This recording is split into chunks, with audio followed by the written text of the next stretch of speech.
I couldn't believe my eyes when I first caught wind of it, buried deep in the late-night feeds that most folks scroll past like yesterday's headlines.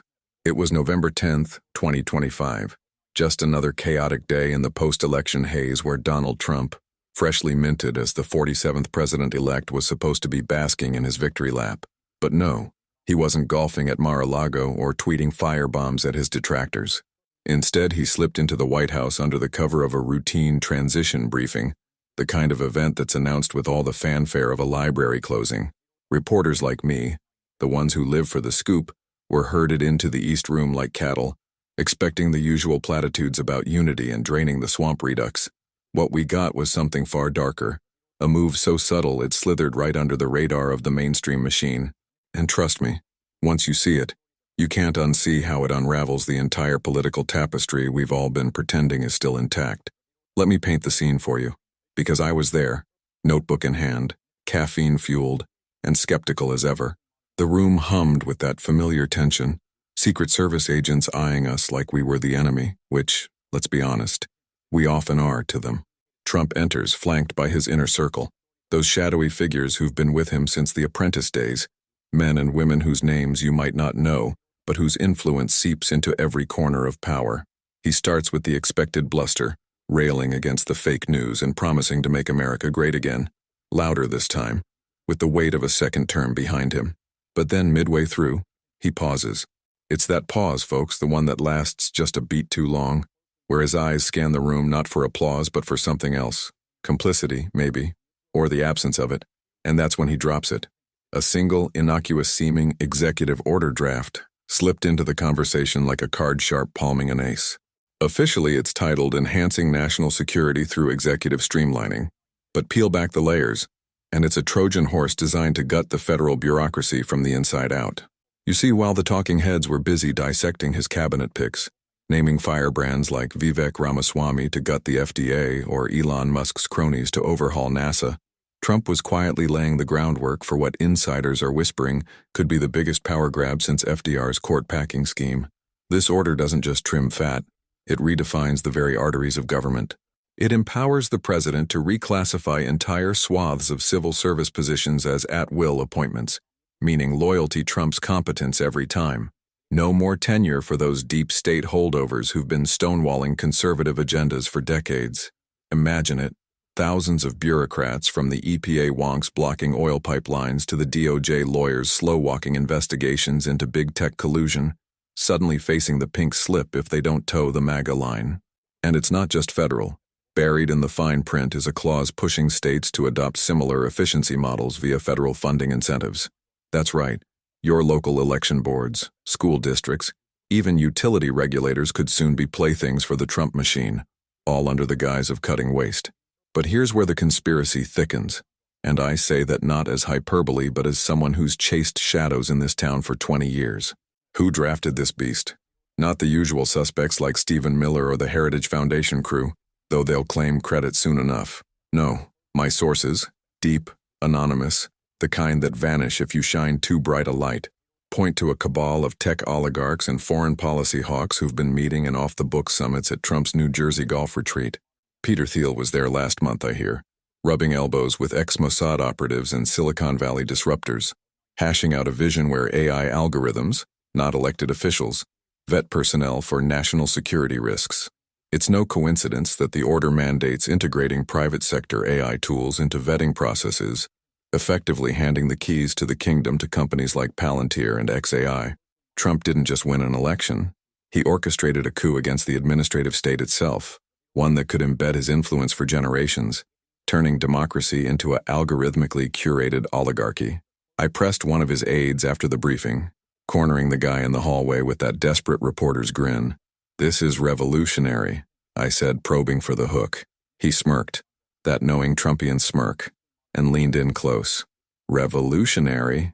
Nah, it's just good business. The old guard's been bleeding us dry, time to cauterize the wound. Good business, there it was, the tell. This isn't about policy. It's about reshaping the board so that Trump's faction doesn't just play the game but owns the casino.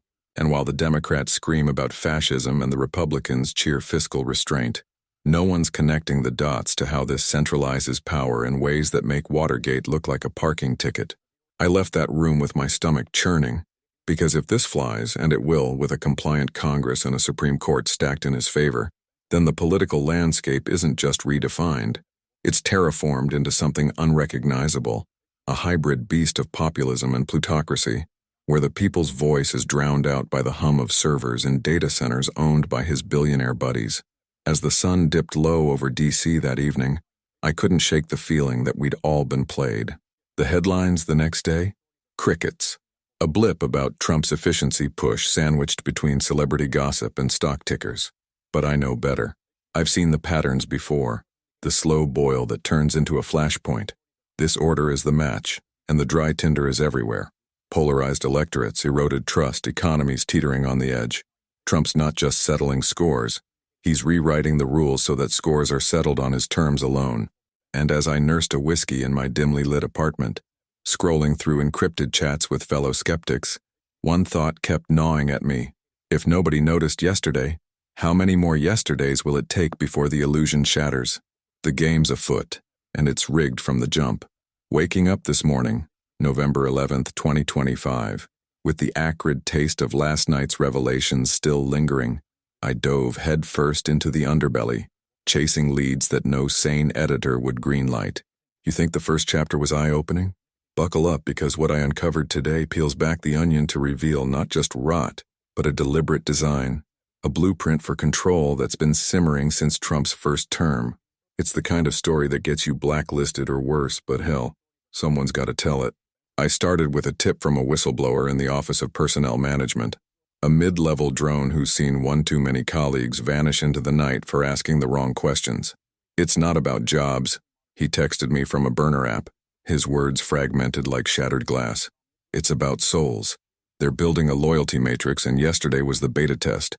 Souls. Dramatic, sure. But in this town, drama's just code for truth.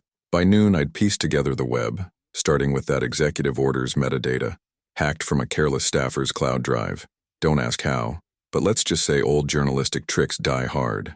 The document's timestamps trace back to a series of late-night edits in a Mar-a-Lago war room, cross-referenced with flight logs showing private jets ferrying in guests from Tel Aviv, Beijing, and the Bay Area. Coincidence? Please.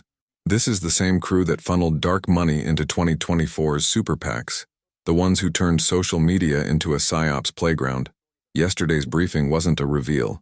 It was a signal, a dog whistle to the elites who bankrolled the comeback. Trump mentioned it offhand, almost bored, but the room's power players perked up like meerkats sensing a predator. Streamlining, he called it, but my deep dive into the legalese shows it's a skeleton key. It allows the executive branch to embed advisory councils of private citizens, read donors and disruptors, directly into agency decision-making. Want to fast-track a pipeline through protected lands? Convene a council with Exxon execs and voila, environmental regs evaporate. Skeptical about vaccine mandates? Stack the CDC board with anti-vax influencers, and science becomes suggestion. But the real venom lurks in the shadows of implementation, where the conspiracy coils tightest. Sources in the intelligence community, retired spooks who owe me favors from the Russiagate days, confirm that the order dovetails with a classified directive from the NSA, one that's been floating around since the midterms. It's called Project Phoenix, a resurrection of sorts for the post-9/11 surveillance state, but turbocharged with quantum computing and facial recognition nets that make Snowden's leaks look like child's play. Yesterday, Trump greenlit its expansion, tying it explicitly to the personnel purges. Picture this: every federal employee's digital footprint, emails, texts, browser history, funneled into an AI oracle that scores them on patriotism metrics. Low score? You're out, replaced by a vetted acolyte who swears fealty not to the Constitution, but to the man in the Oval. And it's not stopping at borders. The incentives for states mean governors like DeSantis in Florida or Abbott in Texas will roll out mini phoenixes, creating a national dragnet where dissent is flagged before it breathes. I hit the pavement after that, meeting my whistleblower in a dingy Georgetown diner, the kind where the coffee's blacker than a lobbyist's soul. He slid a USB drive across the table, eyes darting like a man expecting the tap on the shoulder. Look at the funding trails, he urged, voice a rasp from too many late nights. I did, and what I found chilled me to the core. Billions rerouted from black budgets, think CIA slush funds and DoD R&D grants, into shell companies linked to Trump's orbit. One name kept surfacing, a shadowy LLC called Apex Sentinel, registered in the Caymans but operated from a nondescript office in Arlington, staffed by ex-Google engineers moonlighting for the cause. They're the ones building the AI backbone, algorithms trained on datasets scraped from X, Truth Social, and God knows what else, predicting loyalty with eerie precision. Yesterday's order? It's the public face, the velvet glove over the iron fist of total information awareness. Trump's not redefining politics. He's digitizing it, turning voters into data points and elections into simulations where the House always wins. As the afternoon bled into evening, with rain slicking the streets like oil on water, I couldn't ignore the broader stroke. This is checkmate in a game the public never knew was on. The media's silence isn't laziness. It's complicity, bought with access and threats. My own network spiked my piece this morning calling it speculative, but I know the score. They're scared, or worse, invested. Trump's move yesterday exposes the fragility of it all, how one man's grudge, amplified by tech titans and foreign whispers, can hollow out the republic from within. It's conspiratorial, yes, but grounded in the receipts, leaked memos, flight manifests, code snippets that scream intent. And as I type this holed up in a safe house with the city lights mocking me through the blinds, I wonder if it's too late. The scenario's redefined, all right? Not by ballots, but by bytes. Trump's not just president. He's the architect of a new order, where power isn't seized but subscribed to, one algorithm at a time. If we don't wake up soon, the dream we call democracy might just log off for good.